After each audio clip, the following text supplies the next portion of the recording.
Welcome to the Unmuted Podcast. My name is Jeff Waldman. I'm the host of the podcast, also founder of Scale HR. And this podcast is all about HR, talent, world of work, HR tech, AI, of course, and everything to do with the world of work. So episodes live on our website at GoScaleHR.com, also on our YouTube channel as well. So make sure you subscribe so that you get notified when there's new episodes being dropped. So we have a fantastic topic here, which is called Immigration Insight, Empowering HR in a Shifting Landscape. So it's about, and this is a focus on Canada. So sorry for my fellow Americans and my fellow non-North American people, but this is still actually good for you just to listen in on. But this is going to be very specific to the Canadian, labor market. And, as you probably know, there's been a lot of really interesting things going on recently with immigration here in Canada. And so, before we bring in our guest, Blayne Kumar, I just want to make, a couple of points first just about this topic. Really, obviously, we've been tasked with a growing need for global talent. That's not new. That's been going on for quite some time. But HR has been seeing a sort of rapid increase in complexity when it comes to ensuring compliance, right? So when you're hiring non-Canadian employees, and there's obviously different types of non-Canadian employees. And so with all the legislation and, things like that, it can be really, really difficult to stay on top of what's current and then what's not. And so this episode is going to explore some of the essential steps HR leaders and practitioners can, take to stay compliant while managing global hires. So that's point number one.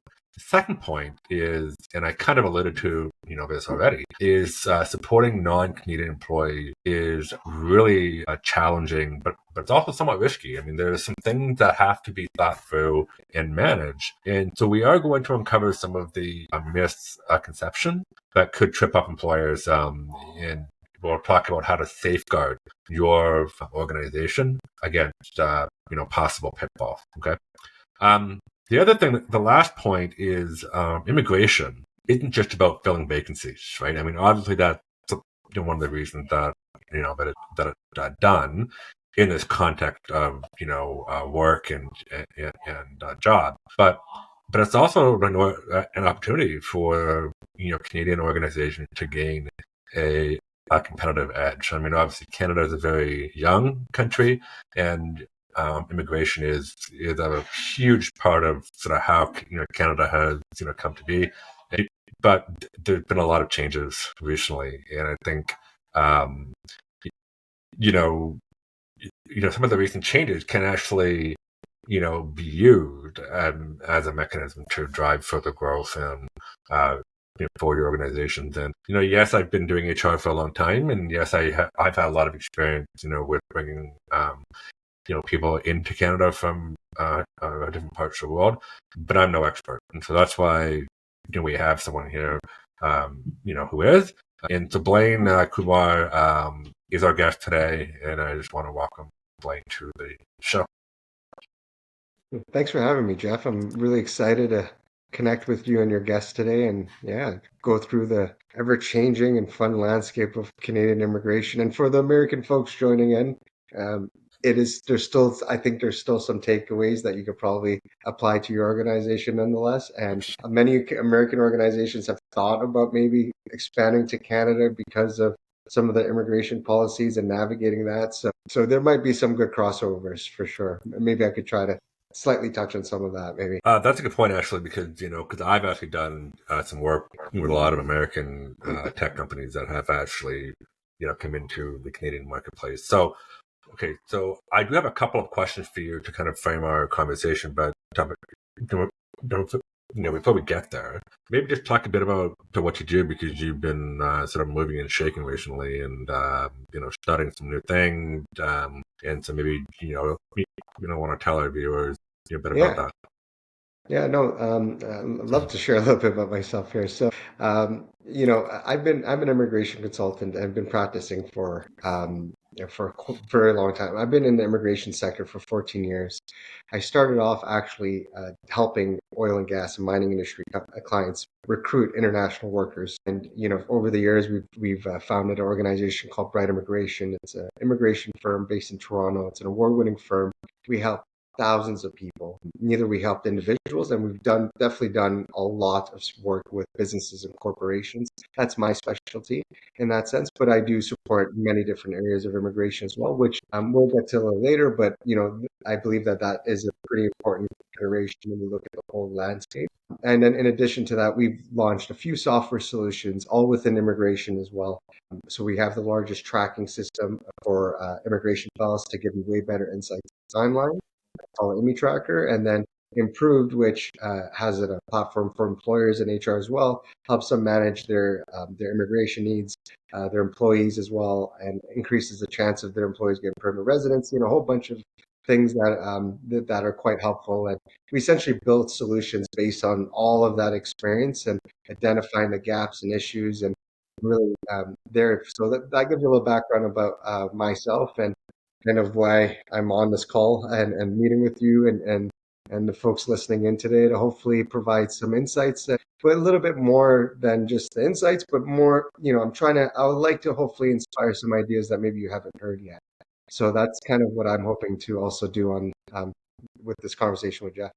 Fantastic. So that's a really good overview, and I think that'll segue well into our, first question. And, it's really about compliance, because I think that's probably one of the biggest challenges of just making sure, obviously, when you're getting into this kind of thing and you're dealing with government of any level or kind, especially federal government, obviously there are a lot of different rules and regulations and laws. So what should HR team really pay attention to regarding compliance when it comes to hiring non-Canadian employees? Yeah.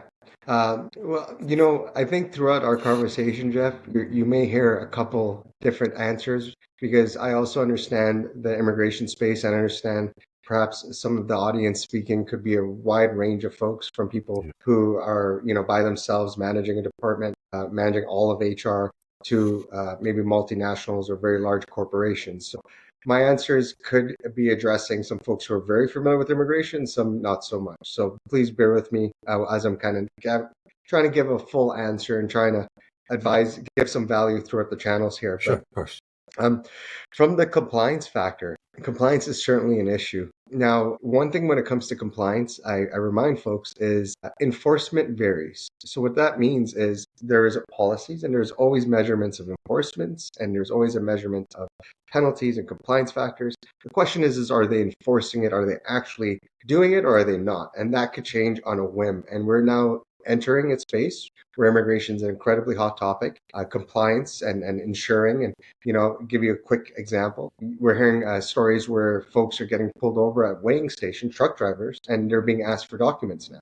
CBSA's article recently, just the other day, is talking about, making more, taking more force on companies and workers. So that varies. And I think that's important to understand, because just because it hasn't happened yet or, you don't have experience doesn't mean it won't happen in the future. So the idea of being more compliant now more important than ever. And my number one tip that I've experienced working with companies from small to large is I find that organizations don't actually do a great job of managing their information that well. When I'm asking companies, how many workers do you have that are on work permits? Many can't answer that question. They have to run a report, they have to check something out. And that alone is a challenge, right? Plus the fact that you're also dealing with sometimes, and we're talking about folks who are not just brought over on an LMI or intercompany transfer. We're talking about most companies that I've come across that I have 10 or more employees. They have a foreign worker, international worker somewhere, and that's usually through the study program. So maybe postgraduate work permits. So the fact that there's a lot of folks in organizations who are on work permits in some way or another, that's a reality that in some cases, some folks know very well, and some HR folks don't actually know that well, or they're not that involved in that, believe it or not.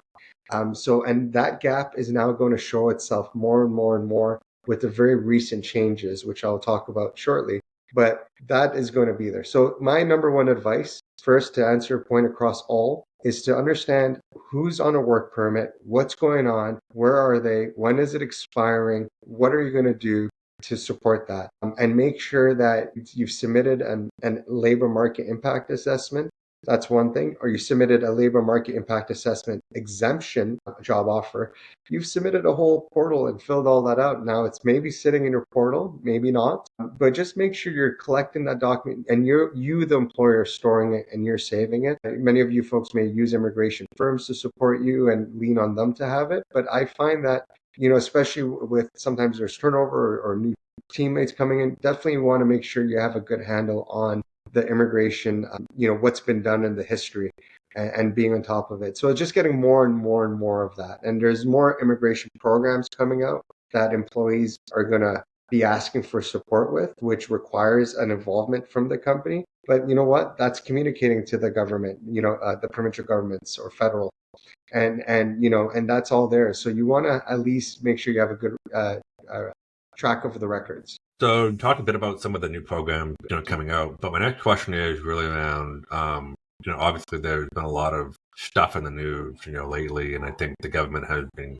and this is not meant to be political at all. Obviously there's been more conversation and more things going on with the Minister of Mark Miller and so on. But so what are some of the recent changes to the overall program? I think that employers need to be aware of. Now, of course, you're probably thinking, oh, well, there's like 5,022 changes. I'm like, are there like one or two that are like super critical? But it's like, okay, companies need to know what's going on. Yeah, I can go back to the last part where I said I'm going to have to answer this question, not as directly as I would like, but that's just I don't leave any question.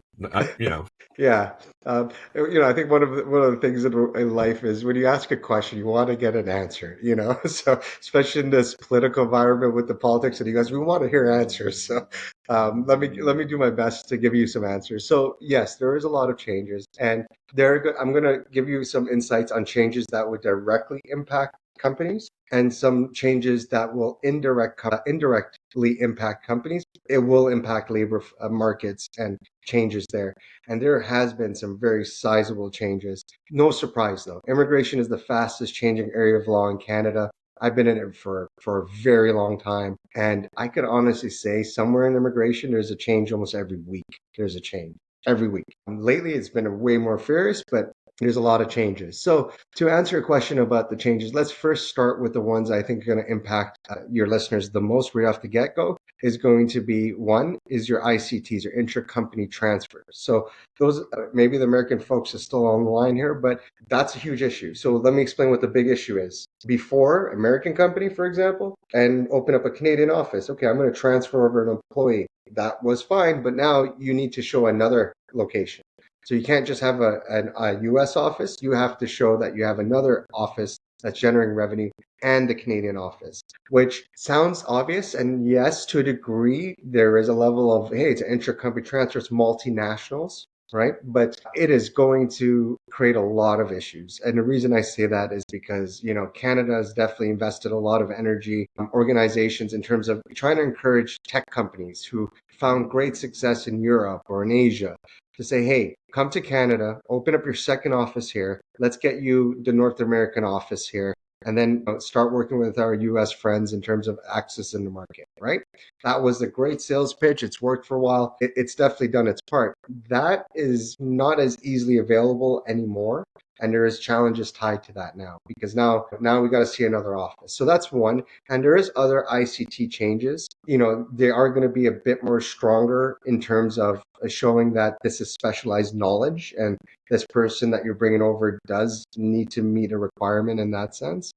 There's also another factor that, hey, you have to show that this job that you're leaving to come to Canada with is still available back home, which is very interesting considering they could be up to Canada for 5 to 7 years, which, good luck kind of proving that. So long story short, ICTs, it's, they've changed. No comment. And definitely, if you're working with anyone who's an immigrant, make sure they know change and make sure they're well aware of the changes so that way they could adjust their the conversational points when they're presenting the application. So that's one change. The second change is with regards to low wage LMIAs. Just for those who may not be overly familiar with LMIAs, that's labor market impact assessments. Exactly what it is, an assessment of the labor market impact. Bringing in a foreign worker, or oftentimes lately we've been doing a lot of these. We're doing LMIs to help support current workers that are currently working in these companies. International student graduates, works for a company for a few years, company loves them, they've developed great skills, very specialized knowledge, whatever the case is, we have to do an LMI for them.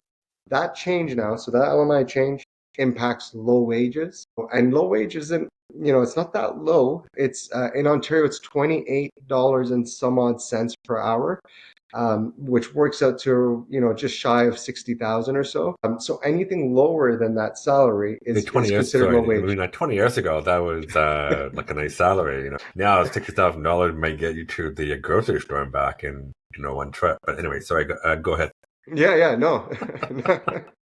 Well, that does change, right? Last year I can't remember, but it was maybe $2 less or so. But that change is quite significant because we have to think about how that's going to impact a lot of businesses where they've had an employee for a few years and they've built a lot of value and they want to keep this person, or they want to bring someone from overseas in. Now that change, they basically they stopped low wage LMI applications if you are in the CMA, which is a metropolitan region where unemployment is 6% or higher. Toronto falls into that. The GTA falls into that. A lot of the metropolitan cities, Montreal just completely stopped it right now. But so basically, long story short, is that LMI application, you got to think twice about doing that. You have to look at the salaries. I'm not saying all hope is lost. It's just you need to do a deeper dive into that. And you need to also think about planning and how to start structuring things a little bit more on that side. So that's the second change, and we still got more to go. So Okay. this is all recent too. So that's a second change. And so the second change is going to impact businesses. In my opinion, what's going to impact businesses the most is if you're planning to bring in workers. Okay, I find those businesses are a little bit more established. They understand the system a bit. This isn't news to them. They're probably well aware. But where it's news to people is they're going to have employees that they may wish to support, as I said earlier. That could be an impact. So, all the more reason why you want to make sure you know which employees you have and be ahead of the planning on this. It's quite important to do that. The third consider change, and there's more, but I'm just going to cover three today. The third one isn't as direct, but it is huge, and that is the changes in the study permits. The postgraduate work permits, which is exactly people who graduated, they get the postgraduate work permits. Before, that was open to really anyone who graduated from a public school for at least a 1-year program, any program, at least that's met. Great, they could get a work permit for 1 year to 3 years. Their spouses could also get work permits. So think about the amount of people that are in Canada that are on these open work permits, right? It's huge. I was looking at the numbers. I'm looking at 1.4 or so, 1.5 million. That number could go up a bit higher if I took in some others, but trying to be a little conservative that's the number. We're expecting 200,000 work permit expirations in 14 months, just postgraduate work permits. So without getting too carried away, it's a big issue.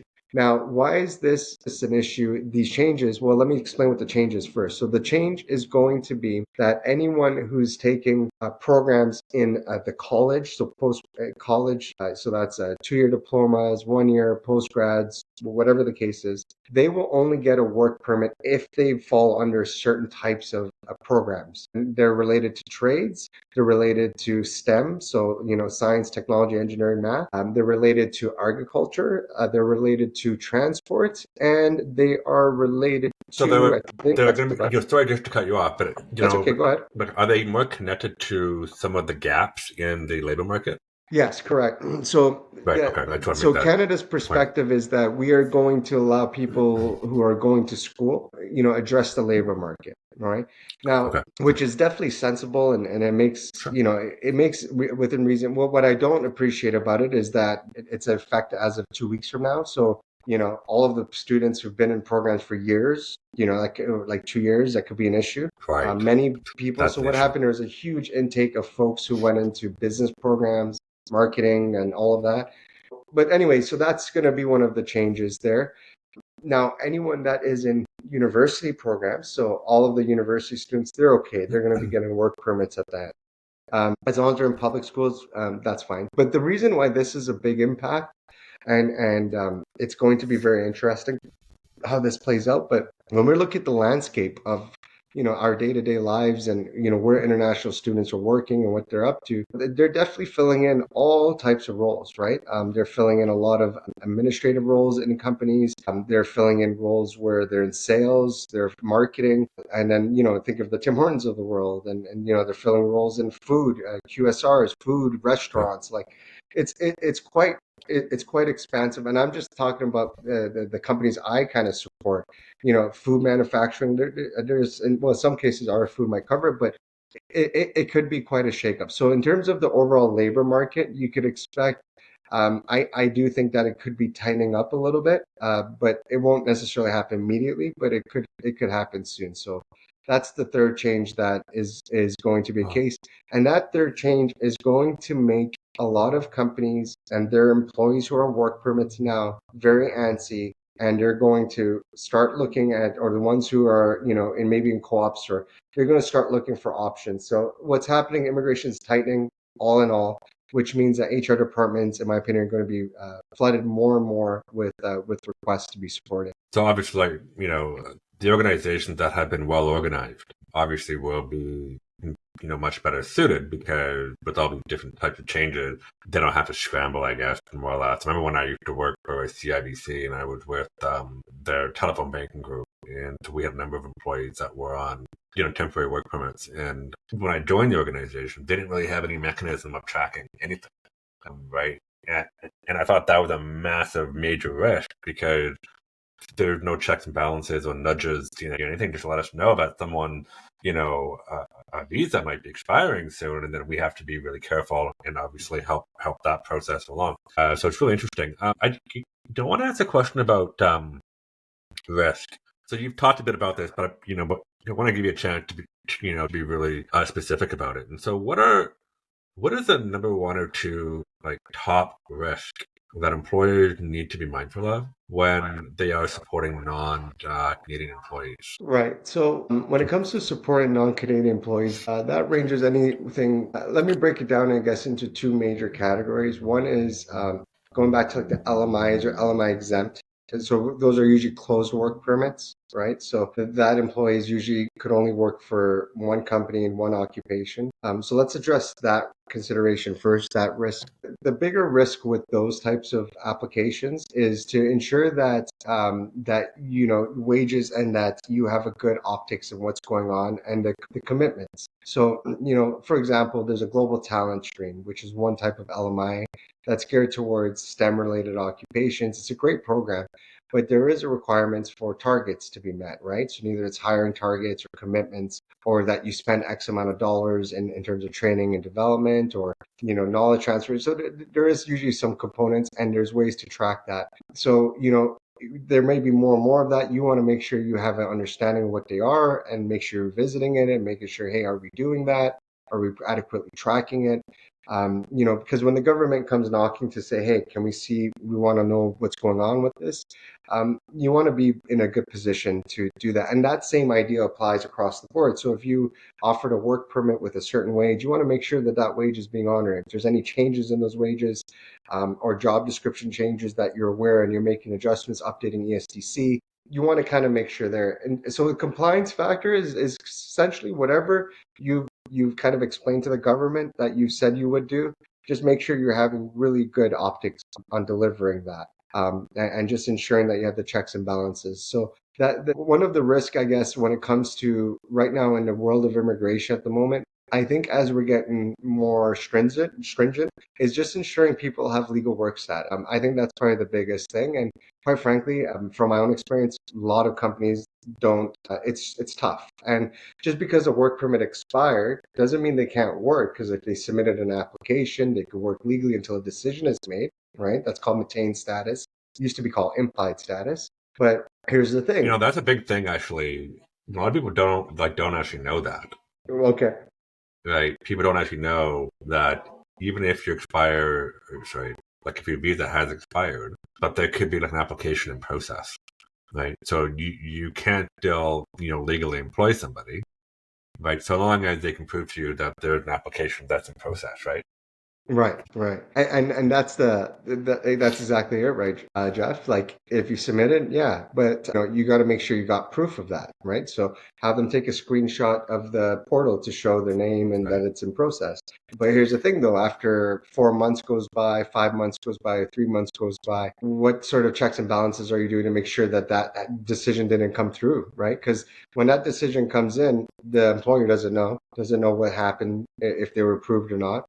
So that's another big area of vulnerability that could occur, that companies may not know someone is technically out of status. And my experience is sometimes a lot of employees will be forthcoming, but sometimes there's employees that don't, because this is their livelihood or they rely on it or too scared. So also bear in mind that my experience, sometimes employees just, they're hesitant. There's a lot of stress on them, and being forthcoming sometimes they don't feel is the right idea for them. So, I find that especially nowadays, HR departments do have to be more mindful to be on top of things more to make sure. But yes, that maintained status, a decision comes in, they got to stop working right there and then, right? So now all of a sudden you have really abrupt stops. You have someone, all of a sudden they call in the next day and say, I can't come to work again. And so it's Yeah. it's going to be it's already a big issue. It's just going to get much bigger as we go on. So I think we're almost out of time, but I just wanted to just give you an opportunity just to tell everybody to where do people can find you. Yeah, sure. Welcome to check out our platform that we have to help companies and employers. Employees and employers is called Improved. That's spelled with two M's. So you can check out getimproved.com with two M's. So that's two M's. Immigration Improved, and we have a platform as well for HR departments to use called Employer. That's spelled with two M's as well. IMM Employer. So we changed the name too. So Don't hopefully worry, it's not we are confusing. gonna put it all in the video, so not to worry. Okay. Yeah, but So yeah, so I actually like it though. It's very clever. Thank Sorry, you. go ahead. Yeah, so you could find me there. You can also find me on LinkedIn. My name, Blayne Kumar. I think there's only one of me in the world, so you can find me on LinkedIn and add me there. You can also check out Bright Immigration, so brightimmigration.com. So you could reach out to me if you have questions or need support on anything on that side. And immigration is changing. It's stressful, but just be on top Yeah. of it, and I think it'll be smooth and sailing. So thank you for that. I just have a question, that just came to me. So obviously there was a story recently that came out, and it was from a fast food chain called Burger King, and they were unable to find a manager for a manager role in Canada, and apparently they tried to go through the LMIA process or something. To bring somebody in from another country to take on the role of manager. So tell me a bit about that. Like, do you know anything about it? I mean, to me, that seems a little bit odd because, yeah, anyway, I just thought, there's lots of stories like that coming out, and I don't know if it's something that it just seems a little bit odd. So, to me. Well, yeah, like so it's one of those things where, a company has to prove that they're having a hard time finding an employee. So the Yeah, one thing I'm not sure, and I'm aware of the story, but I didn't do a deep dive into it, because when I hear of stories, yeah, I know it's on a surface level, and it just never gets granular enough for me to actually interpretate the yeah, issue. So, it's really hot topics at the moment, and it's really it's amazing media juice. But look at it two ways. One is they're bringing someone over to fill a role, and this role, maybe this person has experience back home in the QSR, in Burger King. They know the stuff really well. That's a possibility. Or the second is that they're already in Canada, been working in the industry already in that same job, and they wanted support and they've proven themselves. The challenge, though, is LMIs are made and in process there to ensure the labor market is being addressed first, the Canadian labor market, right? So no matter how you want to shape it, you have to be able to prove to the government that, hey, I can't find this person with this skill set, right? And in some cases, like, if you found a manager in a different food chain, maybe that's transferable. I don't know what the labor market looks like for that role today. And mind you, it's Canadians, by the way, Canadian citizens or PRs. So you may see a huge lineup of people, but a lot of those folks could be folks on work work permits. So, but my thoughts on that in general, just looking at it, is that there is different motivations behind that application. But the question is the essence of the LMI honored? And that is a tricky question to truly understand. Are the Canadians that could do the job? Maybe. Yeah. See, the Well, thing that's the is, there thing. I is mean, data out there, though. Sorry to interrupt, Jeff, but you could look up the knock code and check the data to see, right? So, that's why there's the stats and all of that. So it's there. But I don't want to say that it was something going on, because I don't know. It could be in terms of that, but yeah. no, I mean, obviously, with all of the pressure and the changes that have, come out so recently, and I think, there's just a lot of, obvious confusion. There's a lot of politics being played here. Like, as you know, government is, obviously political. And so there's a lot of different things going on. And so obviously we want to make sure that we're doing, the right things for the Yeah. Canadian But there's economy. also and keep in mind that there's also unfortunately a very shady industry around LMIs where they're Oh, for sure. charging a lot of money. And so again, I don't know how to Yeah. break that one down. Like, it could go in so many ways. It could be really, really smelly and not good, or it could be really, it could be not so bad. It's just hard to Right. gauge, yeah, on what that would look like. No, absolutely. Well, thank you for being here. I really appreciate it. I mean, obviously you're an expert in all of these things, and so obviously for viewers out there who want some information or need any support, obviously Blayne's the guy. So so we'll put in his contact information in the video, and the overview. Also, thanks for being here. So don't forget, Unmuted Podcast. We talk about it, all things HR, talent, HR tech, world of work, AI, everything to do with work. And all of our episodes live on our website at ghostscalehr.com, also on our YouTube channel. So don't forget to like, share, comment. Obviously want to hear from you. I always like a good, debate.